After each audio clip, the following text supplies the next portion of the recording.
Rowling might have screwed up a lot in recent years, but one area where she still got the magic is the Harry Potter franchise, or in this case, the Fantastic Beasts franchise, because while The Secrets of Dumbledore isn't as good as the first Fantastic Beasts film, it's a lot better than Fantastic Beasts 2. We pick up with our plucky motley crew of witches, wizards, and one regular guy fighting Gellert Grindelwald. Basically using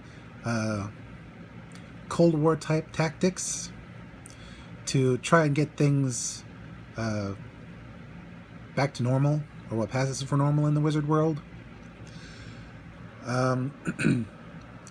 But let's just say Grindelwald has a few tricks up his sleeve that will leave everyone shocked. Let's start with the elephant in the room, or should I say the hippogriff in the room. Mads Mikkelsen replaced Johnny Depp as Grindelwald. Honestly, I'm gonna miss Johnny, but he is kind of one note. The new Grindelwald is more of a Caesar. He believes himself to be at the top of the pyramid and everyone else is underneath him. Even his closest peers. And yeah, he considers muggles to be animals, which is not fair. I mean, if you're human, you have the capacity for both amazing good and terrible evil. And he refuses to see that. He's basically the hero of his own story, and he sees everyone else as a villain. And while he might not be as energetic as some actors could be,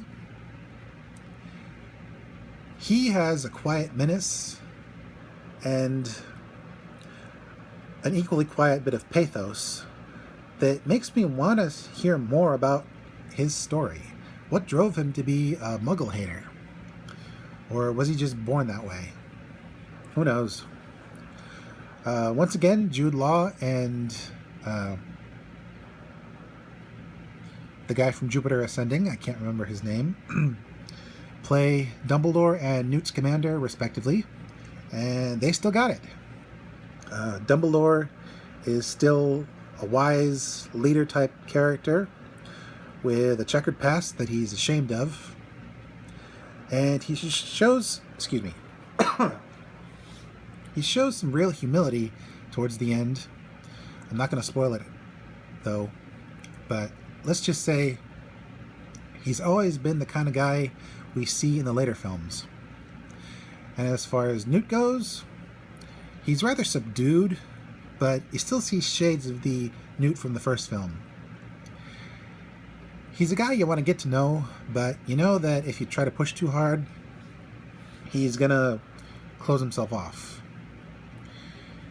As for the guy playing the Muggle, wow. It's still so hard to believe that he's the same guy from Good Luck Chuck.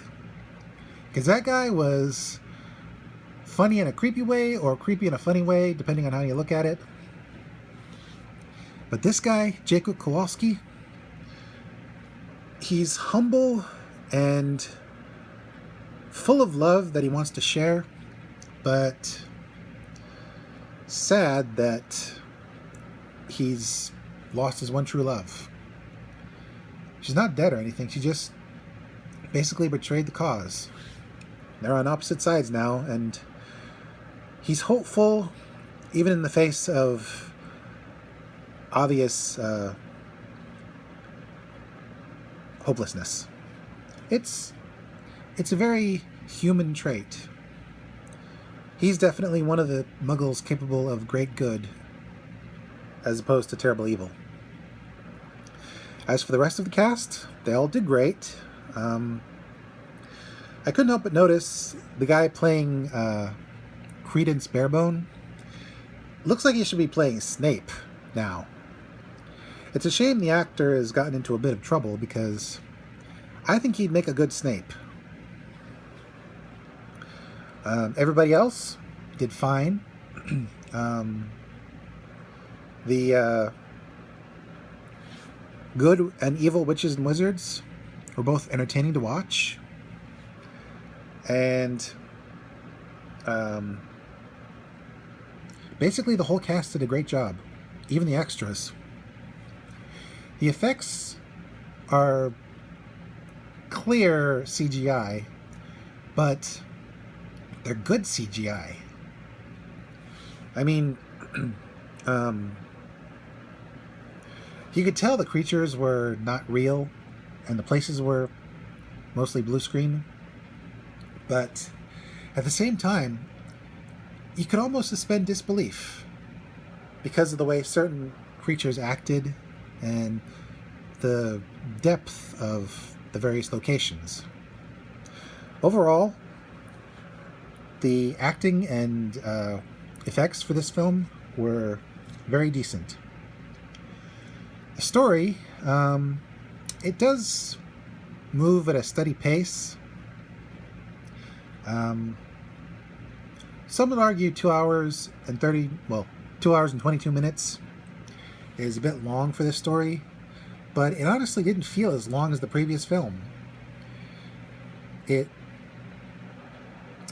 didn't plod along, it trotted along.